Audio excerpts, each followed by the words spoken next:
Alors nous sommes dans la gaming house Slayers et je suis en compagnie de Slayer Sela à qui nous allons pouvoir poser quelques questions.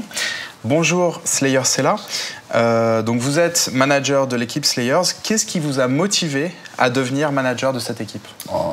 처음에 스타크래프트 2를 하면서 이제 다른 클랜에 있었어. 웨라 클랜에 이제 같이 BL이랑 같은 웨라 클랜에 있었는데 이제 안 좋은 사건으로 이제 팀이 해체되고 이제 한동안 혼자 있었는데 이제 그 김성재 선수 인투 더 레인보우 선수를 따라서 이제 예선장에 갔는데 요한 형이랑 그러니까 제시카 누나가 가연이 누나가 구단주님이 있었는데 그때 얘기를 조금씩 하면서 팀을 만들 거라고 했는데 나중에 생각이 있으면 한번 연락을 하라고 이렇게 해서 이제 팀이 창단된 이후에 그냥 같은 클랜원으로 있다가 조금씩 들이랑 얘기도 하고 게임에 대해서 이런저런 상의를 하다가 누나가 코치 한번 생각해볼 생각 있냐고 해서 이제 알겠다고 해서 팀으로 들어오게 된 거.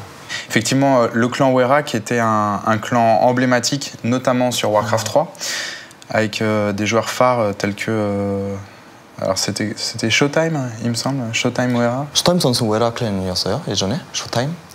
예전에 워크래프트 3일 때는 그렇죠, 워크래프트로. 네. Et donc au sein de cette équipe Wera, qu'est-ce qui vous a poussé justement à devenir coach? 처음에 웨라 있을 때는 그러니까 처음에 있을 때는 게이머로서 성공하고 싶었는데 성공했는데 이제 팀에 들어오면서 팀에서 가장 필요한 게 코치고 그렇기 때문에 선수보다는 그리고 나이도 있으니까. Donc aujourd'hui Slayers est une équipe emblématique en GSL. Est-ce que Slayers est la meilleure équipe d'après lui de GSTL? Qu'est-ce qu'il a à dire vis-à-vis de ça? Qu'est-ce qu'il pense de la valeur de son équipe? 그러니까 많은 팀들이 있는데 지금 거의 10개 정도 팀이 GSTL에서 활동을 하고 있는데 그중에 작년에는 GSTL에서 제일 좋은 성적을 거뒀고 지금은 이제 팀 전체적으로 성적이 안 좋은 상태인데 그래도 선수 개개인 하나하나는 실력이 다들 좋은 선수라고 생각해서 이번에는 지금 다시 옛날 마음으로 돌아가서 제일 약체인 팀이고 다시 한번 강해져서 좋은 성적을 낼 걸 목표로 하고 지금 연습 중이라고. Et justement, quelle est l'équipe dont vous avez le plus peur en GSTL? 역시 MVP 팀이 제일 무서운 게 왜냐면은 지금 스코어는 1대1 상황이거든요. 작년에 한 번 이기고 그다음에 한 번 결승에서 졌기 때문에 MVP 팀과 하기를 바라고 왜냐면은 스코어상으로도 앞서고 싶고 그다음에 우리 팀도 생각하기에 라이벌이라고 하고 있고요. 그래서 아마 MVP 팀이 제일 무섭고. Pourquoi est-ce que c'est l'équipe qui leur fait le plus peur? Bon, ils sont un partout, mais est-ce qu'ils ont peur d'un joueur en particulier ou d'un état d'esprit de l'équipe ou du niveau général, du manager? Je sais pas. 아무래도 동래구 DRG 선수가 제일 강력한 힘을 발휘하고 있고요. 팀에서 중요한 이제 위기의 상황에서 항상 중요한 선수로 나와서 다 우리 팀을 역 스코어로 만들어가지고 위기의 상황에 우리를 만드니까 그러니까 처음에는 우리가 좋은 스코어로 이길 수 있다라고 생각했는데 DRG 선수가 나와서 다시 이제 상황을 악화시켜버리니까 이런 것 때문에. Et pendant une GSTL, comment choisissez-vous les joueurs que vous allez aligner et comment redonner confiance à une équipe Slayers les fois où l'équipe flanche, où vous avez des difficultés? 우선은 내부 리그를 해요. 그러니까 이런 팀 리그 전에는 항상 내부 리그를 한 달에서 2달 정도 계속하고 그다음에 기본적으로 맵별 승률, 그다음에 종족별 승률을 다 리스트업을 만들고 그리고 나서 순서대로 이제 나열을 하죠. 순위권을. 그러니까 제일 성적 잘 나오는 순서부터 맵별 승률, 그다음에 그리고 상대방의 종족전 자신 있는 종족전 같은 거 물어봐서 그런 걸 종합적으로 짜는 거. En cas de passage à vide de l'équipe, est-ce que vous pensez que c'est votre rôle de redonner confiance à votre équipe et le cas échéant, comment est-ce que vous vous y prenez? 우선 제일 중요한 게 선수한테 긴장감을 풀어주는 게 제일 중요해서 왜냐면은 부담감 같은 걸 제일 줄여두는 역할을 그때는 하는 게 제일 좋은 것 같아요. 그래서 항상 연습할 때처럼만 해라 그런 식으로 왜냐면은 선수들이 연습할 때는 항상 최적의 상태에서 자신이 할 수 있는 최고의 플레이를 하기 때문에 넌 지금 숙소에서 연습을 하고 있는 연습 게임처럼 생각해라. 그래서 제일 편한 마음으로 이겨야 한다기보다 네가 할 수 있는 이런 것들을 하라고 이제 멘탈적으로나 부담감을 최대한 긴장감이나 이런 걸 덜어주려고 얘기로 풀어주고 있어. Alors si vous deviez résumer votre rôle de coach en un mot, qu'est-ce que ce serait? 코치라고 해서 그러니까 어찌 보면 코치는 누군가를 가르치는 일인데 가르치는 거는 내가 위에 있는 사람이고 뭔가 더 나으고 배운 사람인데 그렇게 생각 안 하고 나는 이제 선수들과 같이 게임에 대해 얘기를 하고 즐길 수 있고 좀 더 무언가 좋은 방향을 제시할 수 있는 같이 하는 사람. Alors, on voit la Kespa qui est en train de passer, de franchir le pas de Broudoir jusqu'à StarCraft 2. Que pensez-vous de l'arrivée de la Kespa sur StarCraft 2? En quoi est-ce que cela va impacter l'équipe Slayers? 캐스파가 이제 스타크래프트 1에서 스타크래프트 2로 넘어온 거는 아무래도 시대에 맞춰서 흘러가는 현상을 이제 잘 따라온 거고 왜냐면은 전에는 안 한다고 했었잖아. 그래서 이제 시대에 맞춰서 따라온 건데 이제 요한이 형이 약간 시대를 가다 보니까 빠르게 전환을 했고 좀 멀리 봐서 우리가 좀 더 성장을 하자 미리 해서 자리를 잡고 있었는데 이제 세계적인 쪽에서는 우리가 슬레이어스가 인지도가 확실히 높은데 이제 국내에서는 아무래도 캐스파 쪽에 힘이 강하고 케이블 방송이니까 그리고 곰TV는 이제 인터넷 방송이니까. 근데 인지도 면에서는 우리가 한국에서는 많이 낮은데 이제 캐스파 쪽에서 우리가 이제 그쪽 대회를 나갈 수가 있게 이거는 안 되겠다 얘기하면 하여튼 그럴 수도 있으니까 앞으로 좀 더 인지도적인 면이나 인기를 많이 끌어올 수 있지 않을까. 왜냐면 이미 어느 정도 실력을 우리는 갖추고 있고 해외 쪽에서는 인지도가 있고 국내에서만 이제 성장하면 되니까. Et vis-à-vis de ça, est-ce que l'équipe Slayers compte recruter des pros de Broudoirs? 유튜브에서 이영호 선수가 게임하는 걸 봤거든요. 그렇죠, 저도요. 근데 그걸 보면서 이제 우리 선수들 게임을 많이 보는데 그 선수 걸 보면서 이 선수가 앞으로 연습을 많이 하면은 금방 따라오겠구나라는 걸 느낀 게 화면이나 이런 것들이 깔끔하고 어떻게 플레이를 해야 하는지를 생각을 하고 있더라고요. 아무래도 이영호 선수가 지금 그러니까 부도어에서 탑 선수니까 스타2에 와서도 충분히 따라잡을 것 같아서 이영호 선수 정도 플래시. Et alors, est-ce qu'il pense que c'est une offre que Flash pourrait accepter?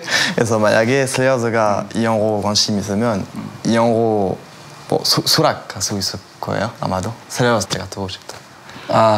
기치 때문에 돈이 없어. En fait, c'est sûr, n'a pas d'argent, je pense, n'a pas l'argent pour Flash parce que c'est un joueur qui, vous le savez, sur Broudoir qui demande énormément. Ok. Mais peut-être qu'il y a un lien affectif avec Slayer. En tout cas, on espère que c'est quelque chose qui se fera. Alors, il y a une autre question que justement je voudrais poser, c'est comment être manager à côté de Jessica et de Boxer? 조금 힘든 면은 있지. 왜냐면은 힘든 면은 있는데 그러니까 팀에 대한 성적이나 이런 것 때문에 힘들지. 요한 형이나 누나의 그 성격적인 변화 그런 거는 없어. 그리고 워낙 유명한 사람들이잖아 한국에서. 그래서 처음부터 근데 압박감 같은 건 없었어. 그러니까 이 사람은 엄청난 우리 한국의 전설적인 게이머고 여기는 우리나라의 배우인데. 그렇죠. 드라마 그런 압박감 처음에 없었어. 그냥 그런 건 없고 그냥 우리 팀에 와서 성적이 잘 나나 안 나나 그런 거에 대한 부담감 그리고 누나가 그런 거에 압박은 있어서 그런 거 빼고는 딱히 없어. Alors, on a vu que l'équipe Slayers accueille souvent des joueurs d'autres équipes. Est-ce que c'est une de vos initiatives et qu'est-ce que cela apporte à l'équipe Slayers? 누나가 이제 이지 쪽이랑 누나가 이제 협력 관계를 맺자 그 파트너십을 누나가 이지 쪽 알렉스랑 얘기를 해서 이제 맺어진 거지. 당연히 이제 좋은 부분이 있죠. 왜냐면은 그러니까 서양과 그러니까 웨스턴과 우리 쪽은 아시아는 스타일이 완전 다르니까 그쵸. 외국 쪽은 약간 방어적이면서 그런 스타일을 가지고 있는데 우리나라는 공격적이고 날카로운 부분이 있는데 서로 간에 그런 부분들을 흡수하면서 보완하고 서로 이제 배워가는 부분이었고 서로가 같이 성장해버리는 거. 그래서 우리나라 선수들은 외국의 그런 단단함들을 배우고 외국은 우리나라의 선수들의 그 날카로운 타이밍 이런 것들을 배워서 같이 좋은 부분이 더 많은 것 같아요. 영어도 좀 배우고. 그렇죠. Alors justement, il y a une question que j'aimerais vous poser, c'est qu'est-ce que vous donneriez comme conseil ou avertissement ou mise en garde à un jeune manager qui se lancerait? 우선 제일 중요한 게 그런 것 같아. 그 사람들을 선수들을 어떻게 배려를 해주냐? 그러니까 코치라는 게 가르치는 입장이지만 동등한 사람이라고 생각하고 그 다음에 더 낫다라는 게 아니라 어떻게 하면은 선수들을 배려하고 더 도움을 줄 수 있을까? 그리고 게임적으로든 그 외적으로든 왜냐면 같이 생활을 하니까 얼마나 선수들을 이해할 수 있느냐가 제일 중요한 것 같아요. Alors maintenant, à propos d'Iron Squid, en tant que manager, qu'avez-vous pensé de l'organisation du tournoi et de tous ces aspects, du tournoi en général? 처음 되는데 고민은 했었는데 뭐냐면은 항상 고민하는 게 처음 대회는 성공할지 실패할지 그러니까 흥행할지 안 할지가 제일 고민이었는데 처음에 프레드나 뭐 휘바가 이렇게 접촉을 해서 Ça lui fera plaisir. 대회에서 얘기를 하고 그다음에 프레젠테이션 PPT 파일을 보내주고 나서 어차피 대회라는 거는 선수가 예선을 통과를 해야 하거든. 네. 그래서 우선 제일 유명한 우리 팀의 박서랑 상원이를 이렇게 내보냈는데 원에서 내보냈는데 다행히 성원이가 본선까지 뚫어가지고 결승 갔는데 걱정했던 게 메인 스타디움이 입장권을 파는데 그게 비싸더라고. 그래서 우리나라에서는 그런 거를 없어요. 없어서 이거 어떻게 싸고 자리 같은 게 꽉 안 차지 않을까도 생각하고 이거 실패하는 거 아닌가. 어차피 성적은 결승 가면 어차피 성적은 나오는 건데 그런 대회 쪽에서의 그 유치가 제대로 되지 안 되면 어떻게 하나 이런 걱정을 좀 했는데 스태프들이나 이런 거 스케줄이나 잘 맞춰줘서 좀 편안하게 게임도 할 수 있었고 전체적으로 너무 좋았어. Okay. Ça nous fait, ça touchera tout le staff d'Iron Squid et on sera super content. Et enfin, ça fait vraiment plaisir. Et donc MMA a fait une très très belle performance à cet Iron Squid. Et en tant que manager, comment est-ce qu'on fait pour que la victoire d'un élément ait un impact positif sur toute la team? 선수들이 기본적으로 동기부여가 된다고 생각해요. 왜냐면은 성원이는 지금까지 많은 대회 우승하고 좋은 성적을 내고 있기 때문에 성원이를 보면서 우리 팀 선수들 전부 다 성원이를 보면서 성원이처럼 다른 대회 나가서 꼭 우승하고 좋은 성적 내야지라는 이런 제일 우선적으로는 그런 동기부여가 되고 그러다 보면은 연습을 할 수 있는 자극제 서로 분위기도 만들어지고. Et donc pour finir cette interview, je vous laisse le dernier mot. Est-ce que vous avez quelqu'un à remercier ou un message à faire passer? 우선 아이언 스퀴드에서 이렇게 초대해줘서 성원이가 좋은 성적을 거두게 된 거 정말 감사하고 그다음에 프랑스 팬들이나 슬랫을 사랑해주시는 그리고 e스포츠를 사랑해주시는 슬랫을 프랑스 팬들 그다음에 유럽 팬들 전 세계 모든 팬들한테 고맙고 항상 응원해주고 그 응원에 보답하도록 더 열심히 노력하겠다고. On n'en doute pas. Merci beaucoup. Merci.